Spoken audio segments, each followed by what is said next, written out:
A Christie-Clinton matchup in 2016. If that happens, our new NBC News poll shows that Hillary Clinton beats Chris Christie with a 10-point lead. But what's more interesting is what's going on behind those numbers. And then creepy Uncle Sam is back and in person, persuading the young invincibles to opt out of Obamacare, one beer and free slice of pizza at a time.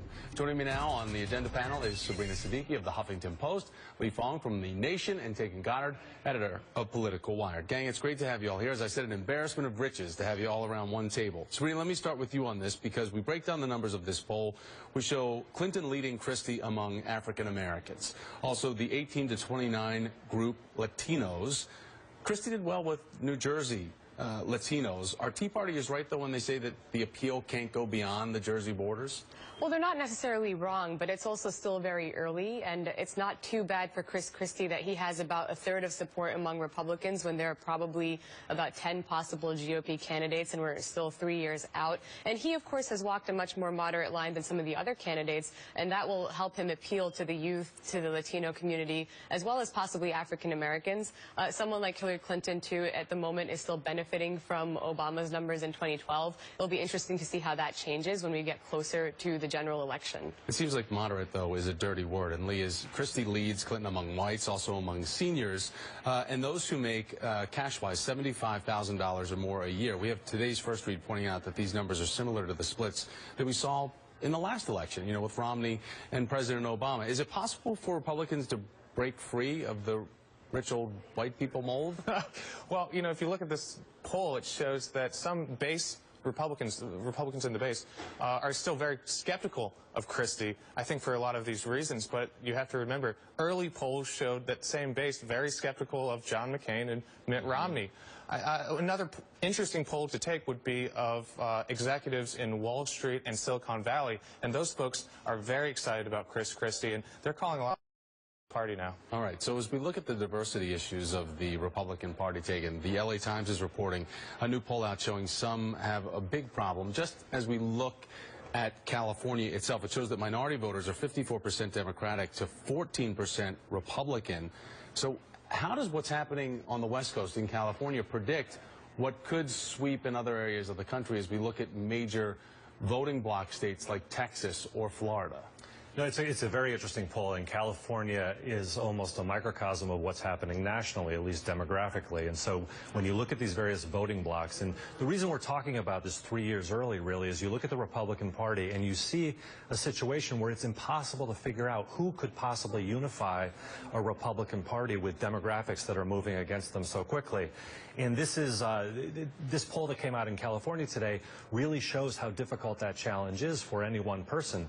Christie's victory, Christie's poll numbers with this other poll shows that he's strong in the Northeast, but he's very weak out west, very weak down south. And so a lot of these demographic issues are going to hurt him if he does try to run for president. And so as everybody's trying to get the attention of youth voters, lock them in early and for a long time, as we look at the campaign to get young people not to sign up for Obamacare, look at what happened over the weekend at the University of Miami.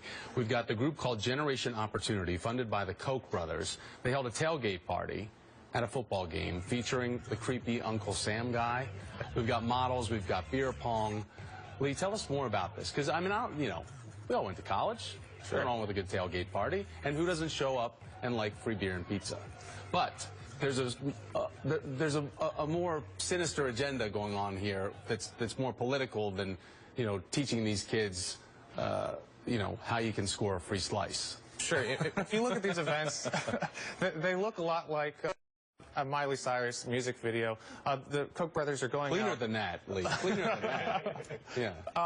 But, this is the same thing the Koch brothers have done for the last 20 years. They've got an agenda, and they're using different public relations tactics to get people on their side. A couple years ago, they went out and had a festival giving out free barbecue to senior citizens to get them to call their senator and oppose environmental regulations. So this is the same type of thing, except on another level. They're trying to win the hearts and minds of young people so that they can sabotage health reform, get these young people not to sign up in the exchanges. And at the end of the day, it's very dangerous, because if these young people don't have health insurance and they get sick, they're going to have a lot of debt. Well, yeah, no one got food poisoning or, anything like that from this event. But Tegan, you say that if there's one demographic Republicans might be able to lock in, it really is younger people. And if they use these means to attract at least attention, that could keep attention, of the youth vote for a minute or two. Whether tailgate parties or not are the way to get there, I can't comment on that. But what I do know is that there's plenty of GOP strategists who look at... As a dad, you just don't want to go on the record with that, do you? As a son who's going to be applying to colleges next year, actually. Right.